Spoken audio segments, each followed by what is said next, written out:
चूनर पर पड़े तो ये एकदम साफ हो जाए। शिव भक्ति निर्मलता देती है, शिव भक्ति विश्वास देती है।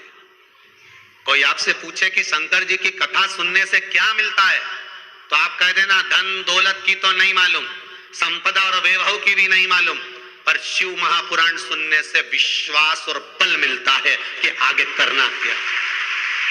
शिव महापुराण सुनने से कोई बोले धन मिलता हो, दौलत मिलता हो। तुम लोग कुबेरेश्वर धाम गए थे क्या? सीहोर वाले महाराज ने 2-2 हजार रुपए दिए थे कि गाड़ियां तुम इतनी लेके आए हो, वो रोड से लेके यहां तक ढेर लगी है, तो गाड़ी में डीजल किसने डलवाया? कि बस सीहोर वाला महाराज आया तो डलवाने के लिए। कौन डलवा? तो के साहब हमें ये तो नहीं मालूम, पर विश्वास मिला है, बल मिला है। शिव महापुराण धन दी की नहीं दी, संपदा दी की नहीं दी, और आपकी मनोकामना पूर्ण हुई नहीं हुई वो आपके ऊपर है। हम कोई गारंटी तो नहीं ले, हम तो इतनी गारंटी जरूर ले सकते हैं, जैसे सुखदेव जी महाराज ने राजा परीक्षित से कहा था। राजा परीक्षित बोल रहा था महाराज 7वें दिन मरने वाला हूं, कृपा कर दीजिए। भगवान बोले देख रहे दादा, मरेगा तो जरूर, मरना तो निश्चित है। बादाम खाएगा तो भी मरेगा, नीम खाएगा तो भी मरेगा, गुलाब जामुन खाएगा तो भी मरेगा, नीम खाएगा तो भी मरेगा, कहीं ऊपर पहाड़ पे जाएगा तो भी मरेगा, जमीन पे रहेगा तो भी मरेगा। कई कई तो ऐसे हैं कि बाथरूम से नहा के आ रहे थे, फिसल गए तो निपट गए।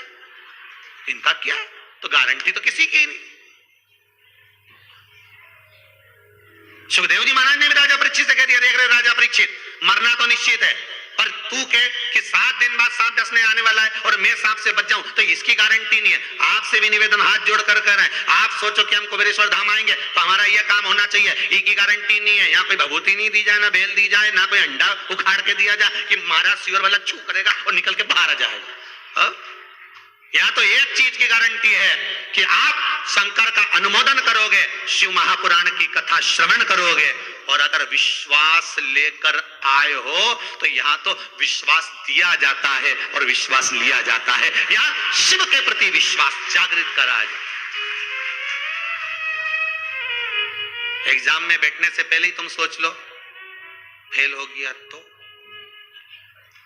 अगर तुम्हारे मन में आ गया कि फेल हो गया तो मतलब ये पक्का है कि तू तो गया।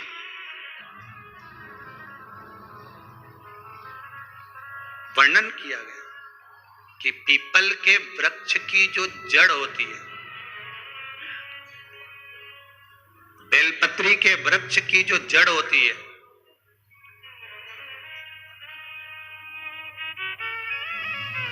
और आंवले के वृक्ष की जो जड़ होती है, इसके नीचे स्वर्ग का निवास होता है। किसका निवास है? स्वर्ग का निवास है।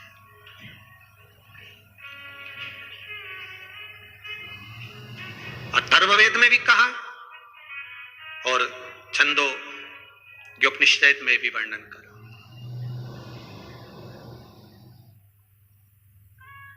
एक पीपल, एक बेलपत्र, एक आंवला, इनके जो जड़ है उस जड़ के नीचे स्वर्ग का निवास। ये जहां लगे,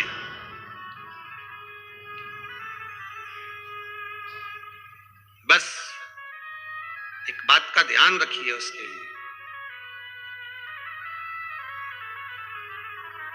कि जहां पर ये वृक्ष होता है और उस वृक्ष के नीचे बैठकर हम जब किस जल का सींचन कर रहे हैं, जैसे अभी आपको कहा था कि जल में अगर लाल चंदन मिला हो और आप बेलपत्री के जड़ में सींचन कर रहे हैं तो लक्ष्मी की आवक बढ़ेगी। कहीं पैसा अपना अटक गया, नहीं आ रहा, आएगा।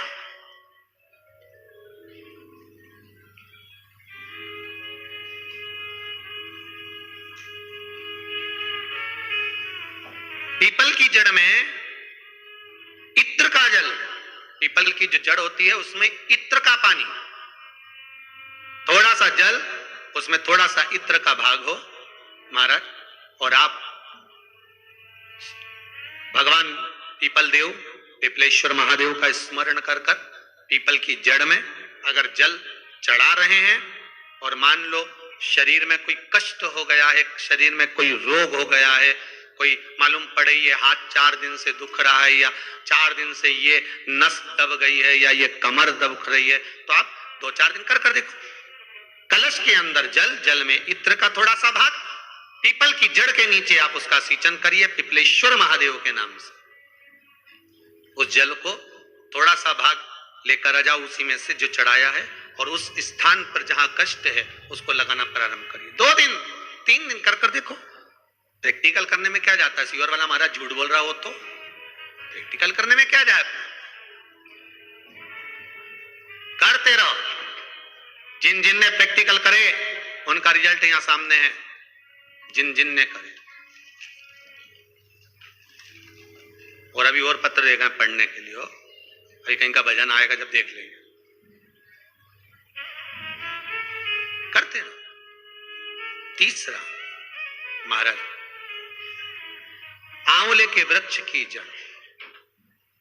आंवले के वृक्ष की जो जड़ होती है, इसके नीचे शिव महापुराण की कथा कहती है, विष्णु पुराण कहती है, स्कंद पुराण कहती है महाराज कि भगवान नारायण स्वयं इस जड़ के नीचे अपना विश्राम करते हैं। महाराज इस जड़ के नीचे प्रयास करा करो। 1 चुटकी हल्दी, कितनी? मात्र 1 चुटकी हल्दी, आंवले के वृक्ष के नीचे भगवान हरि हर महादेव, कौन से महादेव हैं? हरि हर महादेव के नाम से रखकर उस पर पूर्व मुख कर कर, पूर्व की ओर मुख कर कर जल समर्पित करना प्रारंभ कर दीजिए। आप अगर प्रयास करेंगे, शुक्रवार की शुक्रवार करें या नवमी की नवमी करें, अष्टमी की अष्टमी करें, प्रदोष की प्रदोष कर लें, सोमवार की सोमवार कर लें, तो आंवले की जड़ के नीचे अगर हमने हल्दी रखकर जल का भाग समर्पित करा है पूर्वाभिमुख होकर, तो अगर व्यापार नहीं चल रहा है, 1 हफ्ता हो गया, बैठे हुए हो, कोई ग्राहकी नहीं है, तो 1 बार करो, दूसरी बार करने जाओगे तो आप अपने आप दौड़ कर जाओगे कि मेरा 1 हफ्ते से व्यापार अच्छा चल रहा है। आप दूसरी बार करोगे तो आपको ये ज्ञान उपदेश ये प्राप्त हो जाएगा, अपने आप रिजल्ट सामने आएगा कि हाँ, हमने आंवले के वृक्ष के नीचे हल्दी को समर्पित करा था और उसको चढ़ाने के बाद हमने जो जल चढ़ाया है उसका फल हमको प्राप्त हुआ, उसका फल हमें मिला है, उसका फल हमें मिलेगा। कोई भी क्रम करे, हम फिर कहेंगे, फिर निवेदन करेंगे, कुआं खोदो, एक जगह खोदो, पानी निकलेगा। कभी यहां भटक गए, कभी वहां भटक गए, थोड़े दिन यहां आ गए, थोड़े दिन कहीं दूसरी जगह चले गए, फिर तीसरी जगह चले गए, चौथी जगह चले गए, भटक रहे हैं। अब बाबा से विनती करना, अब नहीं भटकूंगी चाहे कुछ भी हो जाए। बहुत भटक ली, सारी दुनिया में जाकर घूमी आई, सबसे निवेदन कर कर आ गई, अब मेरे बस की नहीं बची, अब तो तेरा दरबार है और तेरा भजन है, इसके सिवाय कुछ नहीं करूं। श्री शिवाय नमस्तुभ्यं, श्री शिवाय नमस्तुभ्यं, श्री शिवाय नमस्तुभ्यं, श्री शिवाय नमस्तुभ्यं, इसके सिवाय कुछ नहीं करो।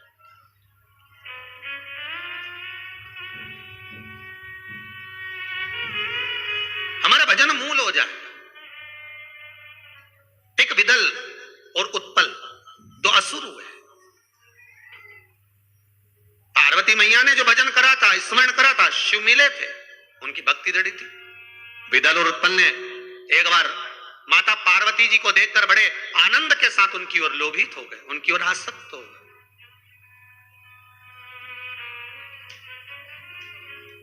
जो जो राक्षस, जो जो असुर भगवान की ओर लोभित हुआ, भगवान ने उसका कल्याण कर दिया।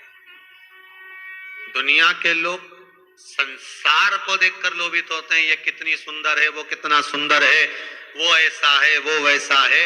हम काया देख रहे हैं, केवल शरीर देखा।